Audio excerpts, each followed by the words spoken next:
Café Country, a sua dose de triatlon. Pega o seu café e vem com a gente. Olá, bem-vindos a mais um Café Country. Eu sou Sérgio Magalhães, estou aqui com Wagner Espadoto, Beto Nitrini e Érica Magris para mais um programa com vocês. E hoje aqui nos estúdios do Café Country a gente vai ter uma dobradinha com o nosso glorioso mestre Roberto Azevedo. A gente já gravou um Kona Reports com ele, com essa figura incrível de vários feitos, e agora a gente vai falar um pouquinho mais sobre um assunto aqui que entre nós, pelo menos, é sempre um ponto de discussão. A gente sempre ouviu falar que a cabeça controla o corpo, né? Todo mundo sempre ouviu falar disso. E que em provas de longa duração, ela tem um papel fundamental no resultado, ou seja, mais de 50%, tem gente que fala 60%, 70% ou até muito mais. Vários são os atletas que treinam as suas cabeças para se tornarem mais fortes mentalmente. Mas quais são essas características? Se é que elas existem? E o que um triatleta deve ter? Quais são os traços imprescindíveis? Com o boom das mídias sociais, ainda é possível ter um triatleta que não se impacta negativamente com isso, né? Com os famosos haters, né? Principalmente os triatletas mais em ascensão. E para isso, o nosso grande mestre Roberto Azevedo, que é médico e psicoterapeuta, além de um baita triatleta, vai bater um papo conosco hoje. Muito bem-vindo novamente, doutor Roberto. Agora eu vou chamar de doutor Roberto Azevedo.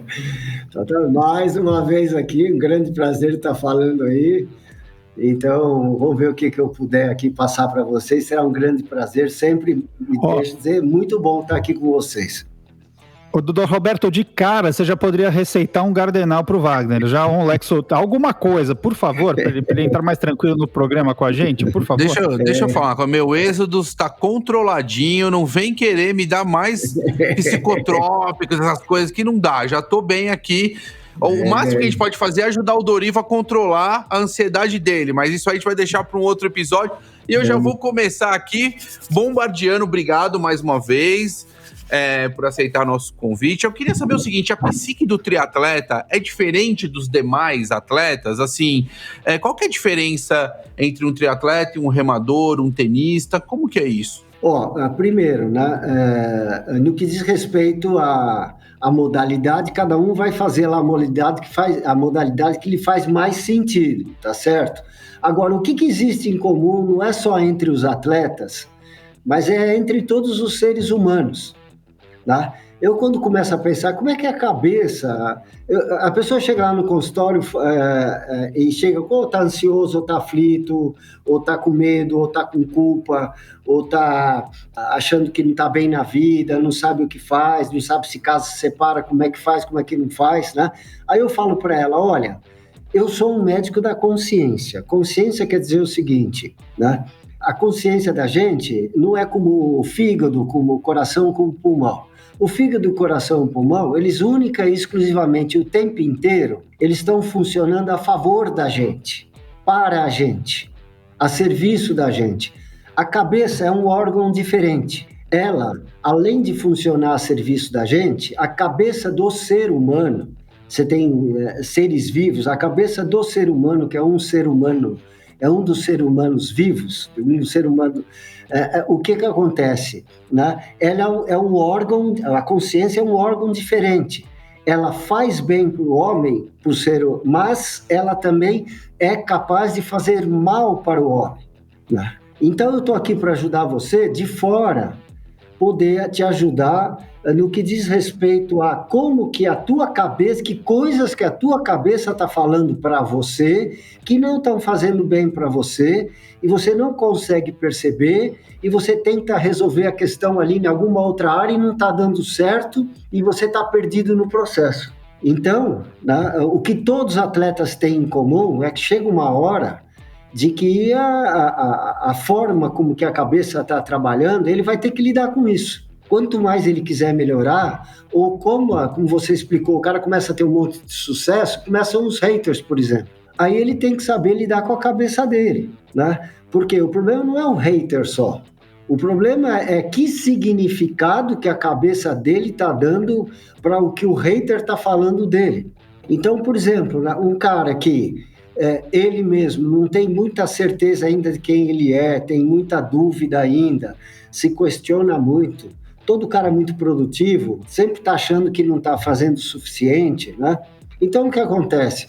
Se a própria pessoa ainda não está satisfeita com ela, tem uma exigência muito grande com ela, o que acontece? Vem alguém fora e critica, aquela crítica gruda. Né? Começa a se questionar, né? Se você não...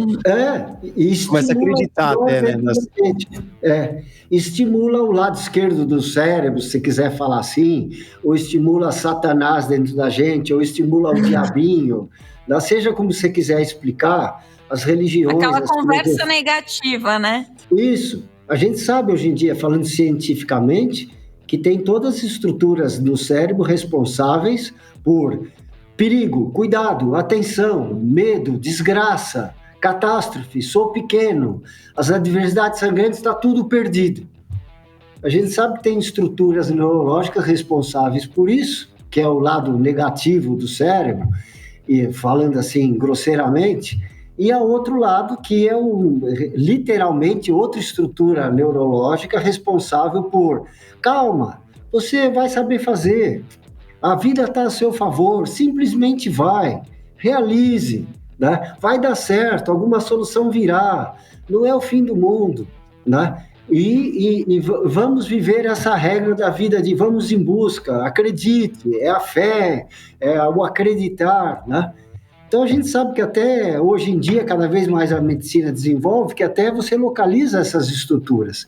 E a gente sabe hoje em dia que estrutura neurológica é como um músculo. Se você treina um lado, ele vai ficar mais treinado. Se você treina outro, ele vai ficar mais treinado. Né? A gente tem ensinamentos ao longo da história que falam sobre isso, né? Vários estudos, eu sempre gosto de voltar num exemplo. Tem um documentário que a gente gosta muito, do Adam... esqueci, não é o Adam... não é o Don Wall, é o outro... Enfim, do cara que escala lá, o Free Solo. É o Free Solo. E ele faz um exame, levam ele lá para um hospital para participar de uma pesquisa. Ficam fazendo lá o MRI, como é que chama? A ressonância no cérebro dele lá, mostrando as imagens e tal. E aí descobrem que a amígdala dele é minúscula, quase não tem. E é por isso que ele não tem medo, né? De fazer o que ele faz, né? E aí ele se questiona, né, do porquê que eu sou assim e tal, por que não, e aí a gente sempre tem que lembrar que o cara tá vindo de anos e anos e anos fazendo aquilo e escalando, e aí é exatamente esse ponto é treinável, né? Então, assim, ele chegou a atrofiar esse lado do cérebro dele num nível que, enfim, tá fazendo aí grandes feitos. E a notícia boa, que a gente já sabe há algum tempo, e a gente tinha por outras formas, pelas religiões. A palavra religião vem de religare. Foi a primeira forma que o ser humano, latim religar é religar. Então vem a primeira forma de ensinamento que a humanidade foi tendo para você se desligar no errado, o ser humano, e ligar no certo. No certo o quê? Nas ideias certas. E ideia certa o que é? Aquilo que te mantém a tua vida. Aquilo que te propulsiona, que te deixa com qualidade de vida. Então, assim, eu estou falando assim dessas regras da vida, porque elas se aplicam para todo mundo e para atleta também. Ainda mais quando você tem um objetivo muito definido, né? Você precisa, né, saber, agora eu vou ter que contar aqui ver como é que a minha cabeça está funcionando. Né? O esporte traz isso bom para você também. Os jovens que ficam no esporte, eles já desenvolvem isso. Eu vejo o pessoal da natação, nível alto, com 14, 15, 16, 17 anos, ali o treino, aquilo tudo é um estímulo contínuo, vamos pensar, se atira aí, vai, e você consegue, o técnico lá, é toda aquela filosofia ali, né, para como é que você trata com a cabeça. Aí são pessoas que estão inseridas, né, no esporte desde super jovens, né? A gente sabe que, assim, para você evoluir no esporte, seja desde pequeno ou depois, se você começar mais velho, você precisa treinar e treinar um pouquinho mais, né? E colocando os tijolos, né? Tijolo em cima de tijolo para construir essa base sólida, e você vai ter resultados no longo prazo. Né? Os resultados, eles não são imediatos, né? E aí, a minha pergunta, com esse senso de urgência, especialmente exacerbado que a gente vê nas gerações mais novas, né? Nessas novas gerações, como que a gente faz para eles entenderem que o esporte é um processo de longo prazo, né? Quem não tem essa vivência do esporte desde cedo, não carrega isso e não entende, né? Tem que mudar um mindset. Então, primeira coisa, para a pessoa mudar o mindset, ou ela está muito interessada em progredir e mudar, aí ela vai estar aberta para ensinamentos, para explicações, para passar por outras experiências, né? Ou então, para ela ficar aberta, ela precisa passar mal, precisa sofrer, precisa começar a dar tudo errado, né? E existem hoje em dia a nossa cultura é muito assim, busca de sucesso, de realização, de accomplishment, né? E de quanto mais você conseguir, é unicórnio, faz um unicórnio, e consegue isso, e classificou, põe o símbolo do Iron Man na carteira, ali, você é o Type A, tipo A de pessoa. Então, tudo bem você querer progredir, evoluir, mas o que acontece? A noção de como vai evoluir, progredir, né? Nem sempre a pessoa já faz do jeito direito e muitas vezes não está aberta para ouvir. Precisa sofrer. Aí quando sofre, de repente você está aberto, né? O ensinamento que a gente... Você vê um centro de treinamento, uma assessoria, um clube que consegue passar, é justamente isso, né? Primeiro, pega... como é que a sua cabeça funciona? Você teve uma adversidade? E daí? Né? O hater falou de você, você conseguiu uma vitória, maravilhoso, um como? O que você vai fazer com isso? Né? Agora eu sou o como, virei o como, tá perdido. Virei local legend, e agora? Vira o como. Aí o cara sabe o que começa a fazer, a pessoa dele deixa de existir. O que é assim? Eu não vou treinar, eu não vou tentar fazer mais, porque e se eu não conseguir fazer de novo? Aí ele já não é mais o cara que faz, que tenta, que vai, né? E aí ele fica escravo das conquistas. Isso é muito comum na nossa cultura, né? De novo, citando a Chris Wellington, ela segue, você vê, toda atleta de ponta, né? Você vê o Djokovic está o tempo inteiro falando a voz dentro dele, falando coisa boa e coisa ruim. A Chris Wellington, ela fala, né? Olha, eu sigo muito um ganhador do Prêmio Nobel, o primeiro ganhador do Prêmio Nobel de Literatura da Inglaterra, chamado Rudyard Kipling, que ele escreveu um poema para o filho dele. Esse poema chama-se If, Se. Então, assim, ela fala, eu leio isso todos os dias, né? Então, o que é um poema? É uma coisa que ele, através do poema, como existem N ensinamentos, no caso dela, a cultura dela é inglesa, é isso. Esse autor, ele passa nos ensinamentos do poema, era uma carta que ele fez para o filho dele, um poema que ele fez para o filho dele, If you wanna become a man, meu filho, se você quiser se tornar um homem, homem é você desenvolver o máximo que você pode desenvolver. Desenvolver o máximo é respeitar as leis da vida. E respeitar a lei da vida é o que você pensa para você continuar vivendo, ir para frente, ter estímulo e viver. Então, ele escreve esse poema. E ela fala, eu leio isso todo dia. Esse poema tem uma passagem, que essa passagem do poema está escrita na entrada da quadra central de Wimbledon. O que é a quadra central de Wimbledon? É algo que significa a humanidade, a civilização. Vocês concordam? Então, o que acontece? Está lá escrito, o cara vai entrar para disputar a final de Wimbledon. O que não é a final de Wimbledon? O que o cara não fez para chegar lá? E o cara vai entrar. Está escrito ali na entrada da quadra central um trecho do poema, que é o seguinte, if, né? Meu filho, se você quiser se tornar um homem, aí está escrito, trate o grande sucesso e o grande fracasso, esses dois impostores, trate-os da mesma maneira, com indiferença. Isso não o define. O cara entra lá, né? Como é que ele entra se ele vai jogar assim? Não é que o cara não quer ganhar, vamos diferenciar bem. Não, mas o cara descobrir que para ganhar ele tem que jogar sem o peso nas costas, a obrigação, os sentimentos anti-vida, de cobrança, você não pode perder, se chegou até aqui, agora você tem que ganhar, como é que o cara performa? Muito melhor. Mas é difícil, né, se dissociar disso, né? E assim, olha que eu nem imagino o que deve ser o peso dessa cobrança no alto nível para você ganhar, para você, enfim, continuar performando. Eu tenho ouvido muitos triatletas profissionais da atualidade falando assim, porque a gente sente que você é you're only as good as your last race. Eles falaram. Então, assim, porque as coisas mudam tão rápido que eles se sentem definidos mesmo pela última prova que eles fizeram. Então, se eles foram bem na última prova, tá tudo bem, porque daí o patrocinador tá atrás, porque daí teve um buzuzu, e aí as mídias sociais colocaram eles lá em cima. Se os caras não performaram, eles não aparecem, daí...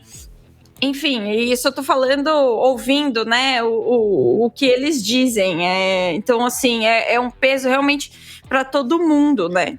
E olha que nós, amadores, também sentimos isso, né? Eu assisti uma entrevista do Lionel Sanders com o Mike Riley, que é o Iron Man, a voz do Iron Man, né? E o Lionel Sanders falou uma coisa que é muito legal, que ele falou que o atleta profissional, ele tem que performar, né? Ele falou, a gente sempre quer ganhar. Tem que ganhar. Mas ele falou que uma vez ele conversou com a mãe dele, e ele falou pra mãe dele, a mãe dele falou pra ele, filho, se você fez o seu máximo naquele dia, e naquele dia não deu pra ganhar fazendo o seu máximo, não tem problema nenhum.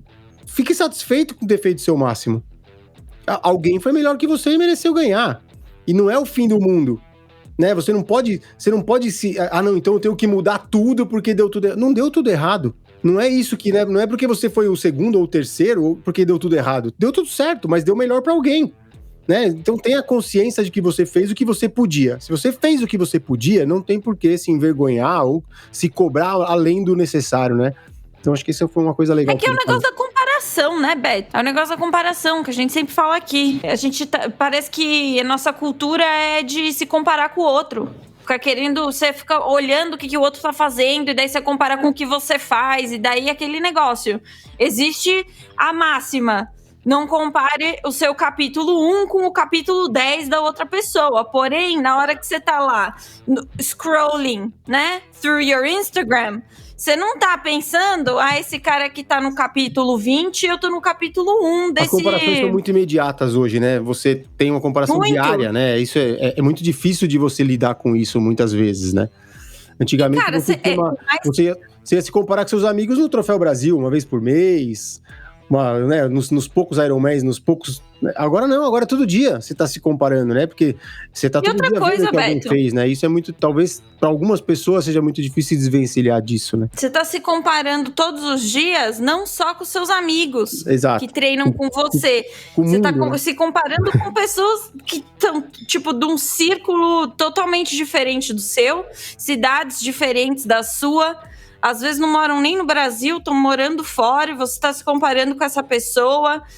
A internet possibilitou, sim, 1001 conexões, você fazer novas amizades, conhecer pessoas diferentes, mas também te coloca em comparações de pessoas que são muito diferentes, né? E a hora que você se compara, sabe o que você está falando para você? Sabe o que a tua cabeça está dizendo para você?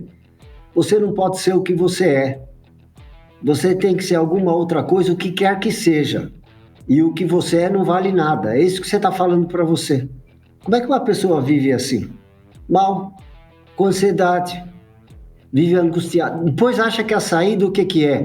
Então eu vou me sentir bem a hora que eu conseguir ser o que eu me comparei com. Não tem fim. Não tem fim. É a maior autoagressão. Essa é a grande autoagressão. É como eu falo também de doping. Assim, eu falo, a pessoa que se dopa, seja quem for, amador ou profissional, o pior para mim da coisa que a pessoa faz, além de todas as outras coisas ruins, é o seguinte: ela está falando para ela que o que ela é e o que ela pode se desenvolver ainda não é o suficiente. Que ela tem e que se ela tiver que tomar algum outro recurso, não é nem que faz mal para o físico, faz mal para a cabeça. Porque ela está dizendo, né, o que tu és não é suficiente ainda. E um ser mais, é legal a gente querer ser mais, progredir para nos melhorar a partir de nós, né? Mas o que o doping, ou que o uso indevido de mídia, o uso indevido de ranking, de resultado final, é o uso indevido. Nada ruim, nada errado com mídia, resultado final, é o uso indevido. E o uso indevido é quando você usa isso para se anular. Você vale se você for isso, você não é nada se você não for isso. E a cabeça da gente faz isso com a gente. A gente é vítima da nossa cabeça. Ô, Roberto, assim, o triatleta tem muita disciplina, né? E tem que ter muita disciplina e tem que ter muita paciência, né?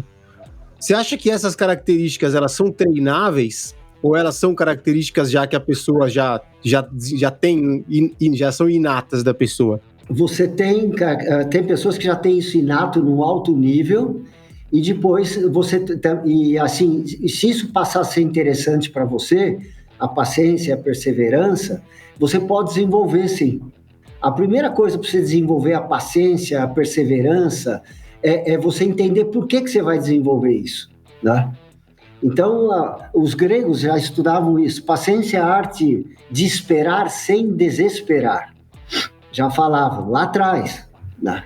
Então, e o que é? Como é que você não se desespera, né? Esperando? É você justamente pondo o ênfase no trabalho que você está fazendo, aquilo que o Wagner falou lá atrás, no processo, no trabalho. Você sabendo que as coisas mais valiosas, elas requerem mais perseveração, mais treino, mais prática, né? E você sabendo que você está atrás disso, então você pode ficar um tempo sem resultados, né? Pode continuar a caminhar sem resultados, né? E grandes conquistas em qualquer área, precisa disso. Grandes progressos, a gente ser pai, você precisa desenvolver a noção do que é ser pai. Meu filho tem que ser médico, meu filho tem que não sei o quê, o filho, na primeira coisa, já não faz o que você acha, você já entra em desespero. Aí vai brigar com o filho. Você não tem um filho, você tem problema. A vida não é para ser já descaracterizou a vida. Eu tenho problema, não tenho filho, né? Então, voltando à tua pergunta, né? Você treina isso, né? Você treina, né? Filho a gente administra. Triatlon, Ironman é uma coisa feita para dar errado. Me disseram isso uma vez, né? O Ciro falou isso aqui. Então você vai, né? E vai e sabendo perseverar, a paciência, e você tem lá um objetivo, é importantíssimo. Eu não consigo treinar como eu gosto de treinar ao extremo se eu não tiver prova para fazer. E prova para fazer, eu preciso ir lá e querer ter o máximo, ganhar dos caras, mas aí não é comparar, é usá-los, né, como pessoas que, muito obrigado, né, porque você me fez eu puxar o melhor de você. Roberto, deixa eu aproveitar esse assunto, eu queria fugir um pouco da pauta aqui e perguntar, curiosidade mesmo, né? Acho que, Beto, Wagner, todos aí, a gente tem filhos e a gente sabe o quanto nesse lado, né, do adolescente, da criança, o quanto eles são impactados desde o início. A Erika já falou aqui pelas mídias sociais, a questão da comparação, ela está em todos os momentos da vida, né? Não só nossa, mas principalmente das pessoas mais jovens aí, dos adolescentes, das crianças, em tudo, do esporte ao que a gente quiser. Como que você enxerga, né? Você deve ter contato com adolescentes, né? Pessoas que estão iniciando no esporte ou estão no esporte já de alta performance. Você acha que existe uma diferença, né, de maturidade para dentro do esporte, como nós que já estamos no esporte há algum tempo, para um adolescente, para um jovem em formação, por causa dessa questão do impacto? Como que ele lida com todas essas informações, né? E essa questão psicológica, né? Qual é a tua visão disso? Você tem acontecido muito esse impacto? Eu acho assim, né? A forma como vão lidar, ainda mais seres em desenvolvimento, né? A forma como vão lidar, primeiro, depende alguns têm a capacidade inata de lidar bem com qualquer situação. E outros que têm para desenvolver. Aí, sorte daqueles jovens que estiverem ao lado de pessoas, às vezes não necessariamente é consanguíneo, né? Mas que estarem ao lado de pessoas, de amigos, colegas, ou mestres, ou professores, ou técnicos, né? Pessoas que o ensinem, inclusive isso. né? Você perdeu a prova, e daí? Vamos treinar, qual é o problema? Né? O cara começa, estou aqui, não sei o quê, sai no apito, a gente lá, o técnico ele apita e fala qual é o treino e pronto, e vamos embora, não quero saber como é que você foi, como é que você não fez.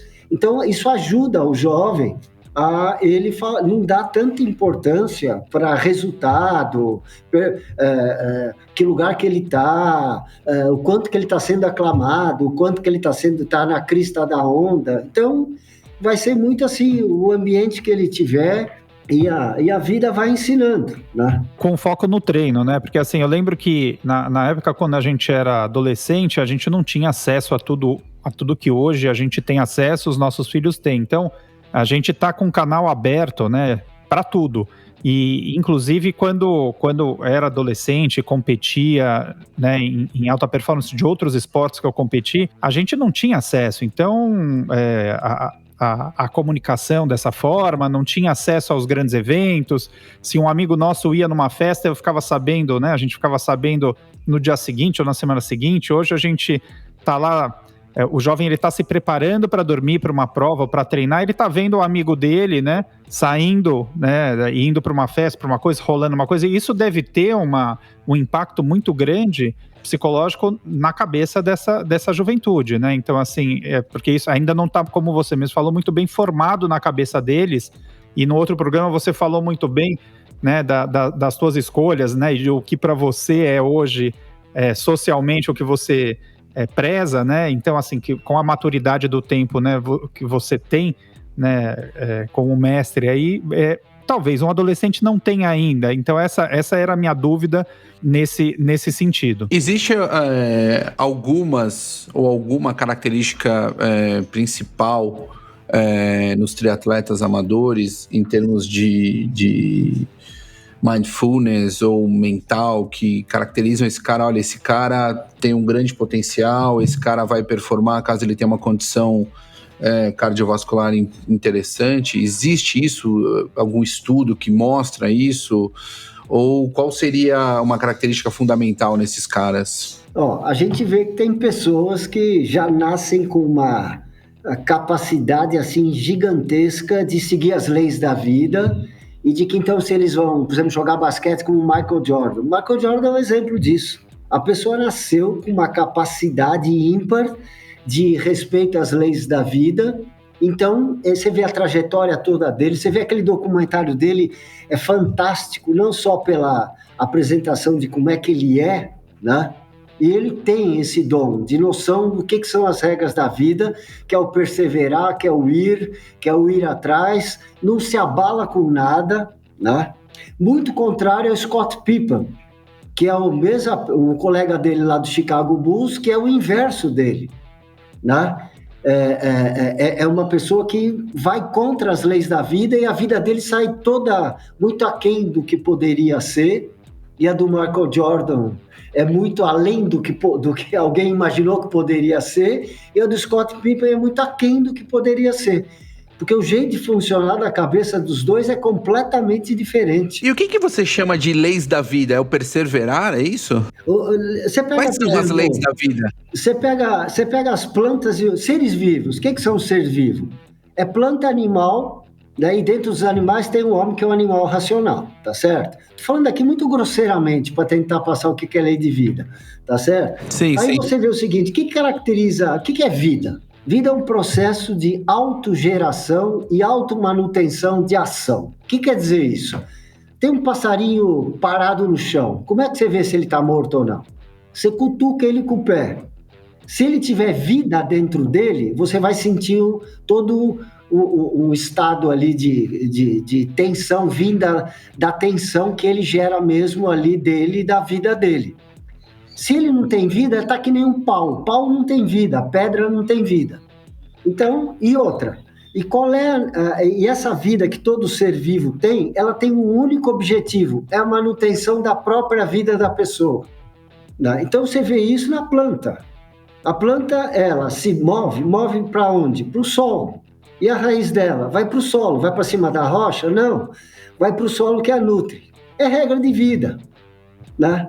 E ela faz, só que assim, a planta faz isso inata, infalivelmente e não requer aprendizado. Ela está no paraíso. Os animais, a zebra, o cavalo, qualquer animal, pega a zebra. A zebra come carne? Não. A zebra tenta voar? Não. A zebra, quando o leão ataca lá e mata um monte de zebra, ela fala, eu vou morar em cima das montanhas rochosas porque o leão não vai lá, e eu vou voltar depois, na madrugada, para beber um pouquinho de água e voltar correndo lá, e vou ficar estressada. A zebra faz isso? Não. O leão vem e ela foge. Depois que o leão vai, ela volta. Tudo a vida dela de procura, de busca, né? Esses animais não sabem nem o que a morte é, né? Então, de novo, as leis da vida ali são cumpridas inata, infalivelmente, e não requer aprendizado. Agora você pega o homem. A hora que a gente comeu do fruto do conhecimento, eu estou falando isso tudo, eu não sou doutor de nada, não sei, não sou mestre para nada aqui. Eu estou falando como é que eu entendo as coisas que você me falou, como é que eu entendo o que é lei da vida e como é que eu me guio. Entende? Então aí você vê, aí eu falo assim, puta, o ser humano saiu do paraíso, né? Por quê? Porque ele comeu do fruto da árvore do conhecimento. O que é o fruto do conhecimento? Ele passou a pensar. A hora que ele passou a conhecer e pensar, ele sai do paraíso por quê? Porque o homem é um animal racional. Racional é porque você raciocina. Raciocínio e encadeamento lógico de ideias. Ideias é a representação intelectual de um objeto na sua ausência. Então você tem a ideia, a gente faz ideias. Só que a hora que a gente forma ideias, a gente saiu do paraíso. Porque a gente forma ideia certa e ideia errada. E a gente acredita numa ideia errada. Aí pronto, aí caímos na escuridão. E aí a jornada do ser humano vivo, né, porque ele voltar a entrar em contato com as leis da vida, porque ele perde contato com as leis da vida. Você falou uma coisa do medo da morte, Roberto, que eu lembro que na faculdade veterinária, que eu sou veterinário, né? Uma professora, como de oncologia, estava falando que se você pegar um cachorro ou um gato e um ser humano que desenvolvem um câncer no mesmo estágio, com o mesmo tempo, os cães e os gatos têm a tendência de viver muito mais. Simplesmente pelo fato de que eles não têm a menor ideia de que eles estão doentes, né? Eles não sabem. Então, para eles não muda nada, né? Então, eles vão viver sem essa preocupação. Então, essa coisa de pensar e de colocar o problema dentro da coisa acaba muitas vezes ajudando, né? Mas muitas vezes atrapalhando também, né? Você vê, esse é um exemplo maravilhoso, né? O animal não tem noção da morte, então ele só vive. A gente usa a noção da morte, às vezes, da pior maneira possível. Qual é o uso da noção da morte, da ideia de morte, da pior maneira possível? É falar o seguinte, putz, eu vou morrer? Nossa, olha aqui, eu já tô velho, né? Começo a pensar, tem quantos anos que eu tenho mais de triatlo, né? Como é que vai ser? Se eu começar a pensar assim, putz, daqui a pouco vai acabar, daqui a pouco eu vou morrer, eu vou poder ver minhas netas fazendo triatlo, porque a neta eu vou forçar de qualquer jeito, os filhos eu não forcei, mas a neta eu vou forçar de qualquer jeito, né? Agora, se eu começar, né? Mas como é que é? Eu vou morrer, né? E se eu começar assim, sabe o que vai acontecer? Eu falo assim, então eu já nem quero mais ensinar a neta nenhuma, putz, mas que droga, agora eu estou sentindo dor aqui, agora não melhora ali. Se eu vou começar a pensar assim, eu viro um vivo morto. Vivo morto é bem diferente de morrer, né? É você viver que nem um morto. Viver com medo, com dúvida, com culpa, é viver morto, isso não é vida. Entendeu, Serginho? Não, você tá morto-vivo, né? Nós dois a gente tá morto-vivo. Vivo-morto é outra coisa. Mas é verdade, você sabe que tem algumas pessoas, eu conheço pessoas muito próximas a mim, Roberto, que já estão com mais idade e começa a existir esse pensamento recorrente, né? De, assim, puxa... já tô com, sei lá, com 70 e tantos, né? Quantos anos eu tenho mais? Eu já não consigo fazer tudo isso, o que mais eu consigo, né? Aí entra na cabeça tanto o esporte, quanto a viagem, quanto não sei o quê. É muito maluco. Eu acho que todos nós, né? A gente vai ter que aprender a lidar com isso e passar por isso. Quem nunca fez essa conta, né? Na cabeça, né? De, assim, já tô com... que seja com 30, tenho mais X, tem 40, e aí vai, né? O ser humano, ele é feito, como a Érica mesmo falou, por comparações. A gente vai comparando e vai criando parâmetros eternamente. E aí, dá a sua dica, pelo amor de Deus, Roberto, doutor Roberto, o que fazer e o que não fazer, o que não pensar, por favor. Toda vez que você tiver uma vivência de finitude, seja porque você está vendo que está velho, você vê que teus amigos estão tudo morrendo, você abre o jornal, vê lá o obituário, né? Falando em obituário, você sabe que mandaram outro dia no WhatsApp uma notícia do jornal, acho que de 1960, onde dizia assim, senhora de 42 anos falece no ônibus, não sei o que. Você imagina que a expectativa de vida lá nos anos 60, 50, era 42 anos, era um idoso, era um velho, né? Betão, você já fez a conta de quantos anos você ainda tem? Ai, ninguém tem que fazer essa conta, a gente contou. O Betão, ele esconde a idade dele, eu tô começando a perceber, que ele é o mais velho do grupo aqui, o Beto, ele pode ser o mais novo, Beto, mas a grande verdade é que ele tem uma seda, uma lata, que parece que já trombou umas 12 vezes com o caminhão. Mas vamos à resposta do Sérgio aí, que é importante, né? Então, voltando. Qual a dica? Qual a dica, doutor Roberto? Toda vez que você tiver uma vivência de finitude, você fala assim, agora eu vou começar um processo que não é fácil, que é trabalhoso, que no começo não dá certo, com qualquer coisa nova que você faz, que é difícil, você não vê o resultado, você vai começar um trabalho e diz assim, agora eu vou acreditar na vida, eu tenho que ver o que eu tenho de bom, eu tenho que ver o que eu tenho pela frente. Eu não tenho que... Eu tô aqui, eu tô machucado, eu tô aqui, será que vai melhorar? Eu tenho que olhar, eu vou pensar que vai melhorar. Ah, mas você vive de ilusão? Você quer ilusão maior de que você não tem um objetivo para viver? Mesmo que seja uma ilusão, é melhor se viver de ilusão. Porque a ilusão maior é você não enxergar nada para viver. Achar que nada vale. Aí você tem depressão profunda, né? A vida não faz sentido nenhum, você para de fazer qualquer coisa. Então, a gente toda hora, não precisa ser velho. O velho, assim como eu, está tendo sinais da finitude da vida em si. Mas você, às vezes, tem lá toda uma estrutura que constitui a vida da gente. Quanta gente perde um filho? Filho de 12 anos, de 20 anos, de 25 anos. E a vida é pautada nisso. Como é que... Então, qual é a dica, como você falou? Né? Olha o que você tem. Pô, mas meu filho era a minha vida. Então, teu filho era a tua vida e você construiu uma vida com ele. Agora constrói uma vida com outra coisa. Eu não digo assim desse jeito. Mas é o caminho. Você ajudar a pessoa a ter outras... Você precisa entrar no estado de graça. Vida é estado em busca de... E agradecer o que você tem e parar de olhar para trás, né? Parar de olhar o que você não tem mais, o que você não consegue mais, né? Eu olho o pessoal correndo na pista, eles dão 4 voltas, eu dou 3, né? Eu chego na pista, eu não consigo correr, né? E eu faço metade do treino. Aí o que eu falo? Vem o diabinho aqui. Puta, você tá acabado, cara, é ridículo, você corre torto ainda por cima, né? E, puta, olha que vergonha, você não tem vergonha de estar aqui? Vai embora, cara. E aí você é burro, você não aproveitou lá atrás, olha como eles correm fácil, você não desenvolveu tanto, né? Aí eu falo, puta, isso aqui não me serve para nada. Aí eu falo o seguinte, daqui 10 anos, eu vou me lembrar de como eu ainda podia chegar na pista, ainda olhar os caras, correr, dar 3 voltas, eles dão 4, e eu tava feliz. Então deixa eu ficar feliz agora, pronto. Né?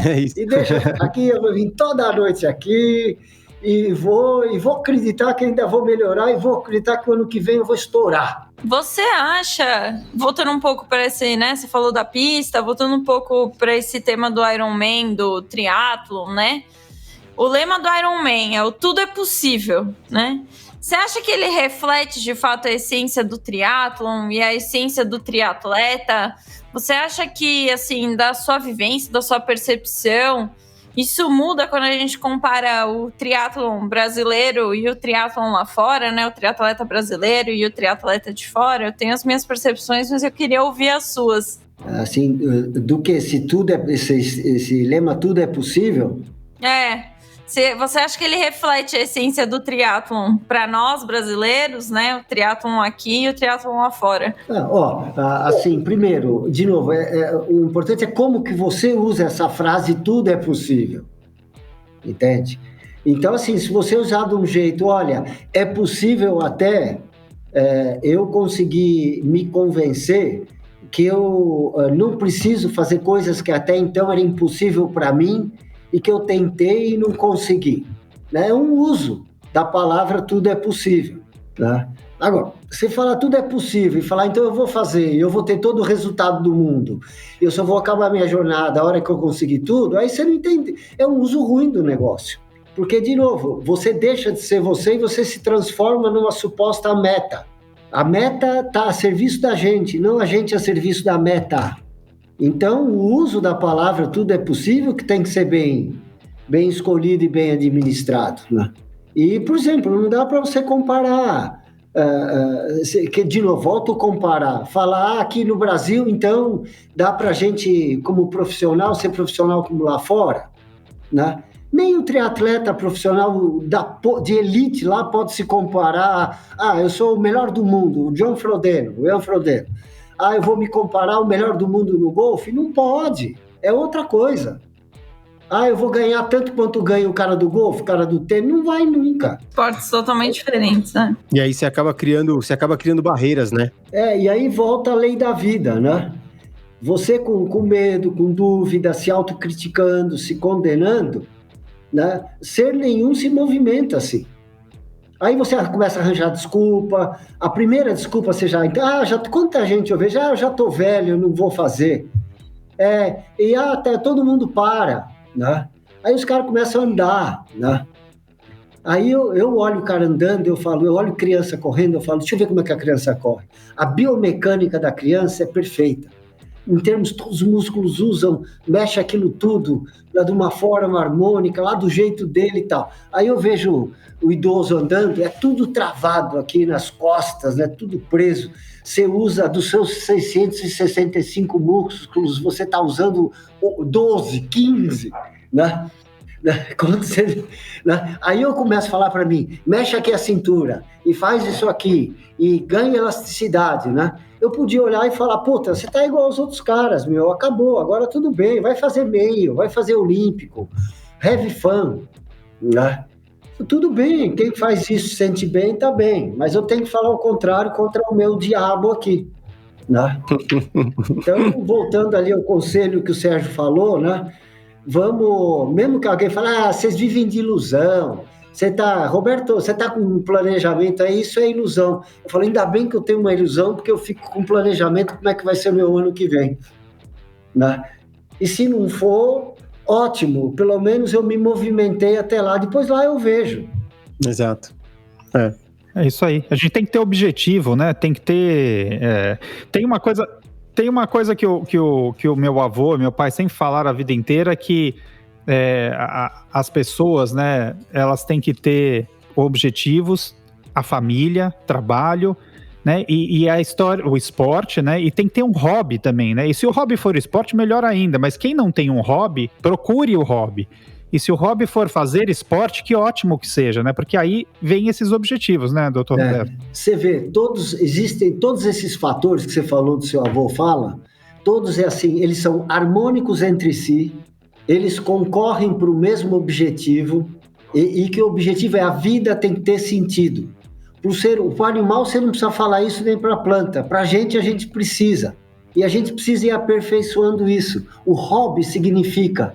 Para a gente que é overproducer, cara que produz, cara que faz, que realiza, que quer o melhor para o filho, o melhor para o trabalho, o melhor para o treino, e precisa ver, e se compara, e descobre, estuda, e faz tudo assim. Se esse cara não coloca o sentido de hobby na vida dele, ele vai ter um burnout, vai estourar, vai ficar escravo de novo ali de tudo quanto é excelência. Então, o hobby é essa coisa, não precisa ser fazer a coisa com... eu gosto do Raul Seixas que ele fala, eu vou misturar a minha maluquez com a minha lucidez e vou ficar maluco, beleza, né? Então, precisa disso, né? A gente já tem lucidez, olha... Todo mundo aqui faz sério, a gente tá aqui, eu tô querendo falar o melhor possível, vou trabalhar agora, vou treinar. Tá bom, a gente já tem, pra cara assim tem que falar, cara, agora põe um pouquinho de maluquez aí, cara, né? Maluquez faz um pouco do seu jeito, meu.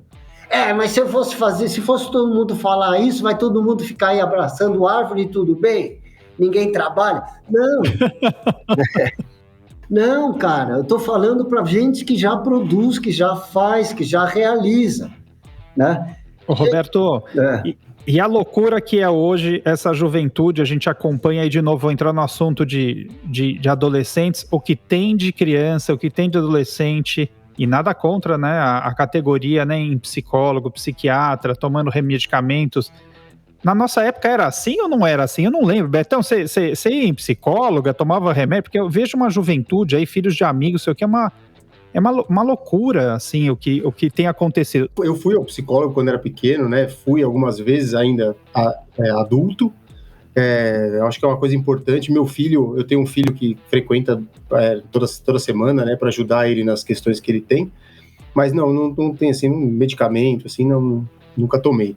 Doutor Roberto, deixa eu perguntar uma coisa sobre qual é a sua opinião sobre, tem muita gente que utiliza vários recursos, né, para tratamentos e a gente sabe da importância, né, da meditação, né, é muito falado da meditação. Você tem alguma opinião sobre isso? Realmente pode ajudar as pessoas? A meditação ajuda a dar aquela... que a gente sabe quando a gente fecha o olho e medita, passa todas aquelas coisas ruins na nossa frente, nos nossos olhos, e a gente vai espantando, né, e dá um reset no cérebro. Você tem alguma opinião sobre a meditação?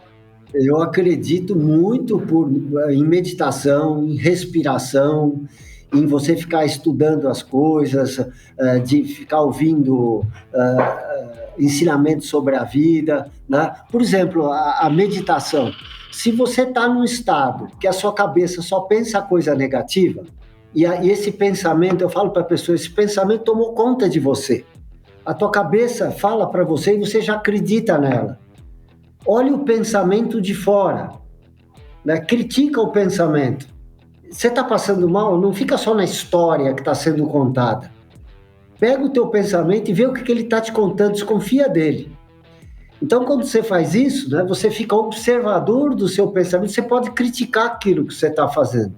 E aí você pode consertar a ideia que o teu pensamento está falando para você. Quando você vai meditar, é excelente, por quê? Porque a cabeça da gente, quando a gente está mal, ela está cheia o tempo inteiro de um monte de história falando infindavelmente, e é mais, não sei o quê. Você vai meditar, você treina o seu cérebro a não ficar com coisa ruim. Funciona. É fundamental. É exercício. Né? Porque você treina, só de ficar vazio já é uma parte da história. Só de você respirar fundo, você já entra num outro estado, né? Que é o estado, tá tudo ok. Você respira fundo quando tá tudo ok. Você manda uma mensagem pro cérebro. O cérebro que fala que tá tudo ok começa a trabalhar mais. Então, sim, ajudam muito. Claro que são partes de ajuda.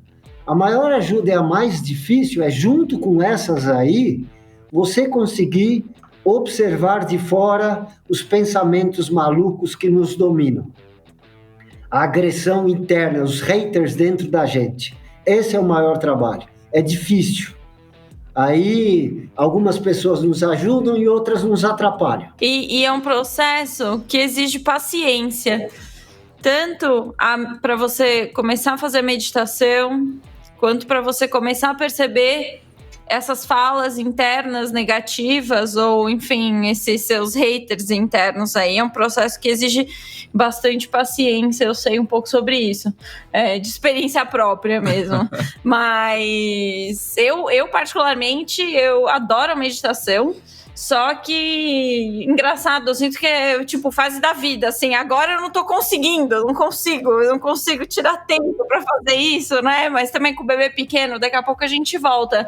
Mas no começo, pra quem tá aí ouvindo, se interessou e quer começar a meditar, usa um aplicativo, baixa o aplicativo, faz meditação guiada no começo. Eu sinto que é algo que me ajudou bastante nesse início, e tenha paciência, porque não é do nada que você vai sair de uma cabeça de um turbilhão de emoções que você não entende, de pensamentos que você não reconhece, para ter uma cabeça limpa, né? Não estou pensando em nada. É um processo bem longo. Volta a noção do processo que o Wagner falou lá atrás, a importância de que paciência, perseverança, mas com sentido. Não adianta você falar para alguém, tem paciência, perseverança é legal, pratique isso. Não cola. O cara precisa estar mal. Quanto pior você está, melhor. Porque quanto pior você está, aí você está aberto, aí você para respirar mesmo, né? E fala, porque você está tão mal que você busca qualquer recurso, aí você está aberto, né? E aí também entra isso que você falou. Repete com paciência, com perseverança. E aí a hora que você tem um clique, aí você tem um resultado, pronto, aquilo te estimula. Só que depois você perde na frente, aí tem que voltar de novo. Aí assim vai, né? E vamos assim de saltos, né? E como já tivemos no outro programa, nosso Ídolos do Tri, podemos fazer, se você tiver, mais um Roda Presa. Você já fez uma histórica Roda Presa no último programa e agora a gente quer saber se você tem alguma outra história tão cabeluda quanto aquela. Alguma história que, sei lá, de repente uma história que envolva alguma coisa mente presa aqui também, né? Mente presa. Mente presa. Mente presa. Assim, eu gosto muito de falar do lagro negro da minha cabeça. Desculpa falar dos absurdos que a minha cabeça fala para mim. São enormes, desde pequeno, né? E eu tenho, e assim, a pessoa às vezes fala, mas doutor, o senhor pensa assim também? Eu falo, eu penso.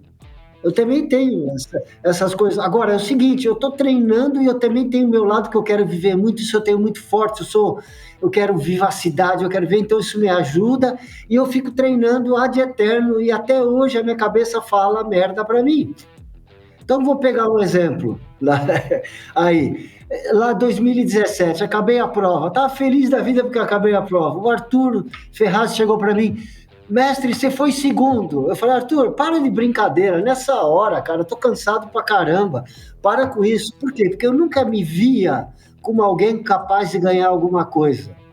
A minha cabeça fala, você é um porcaria, e eu muitas vezes acredito. Então ele começou a falar, né?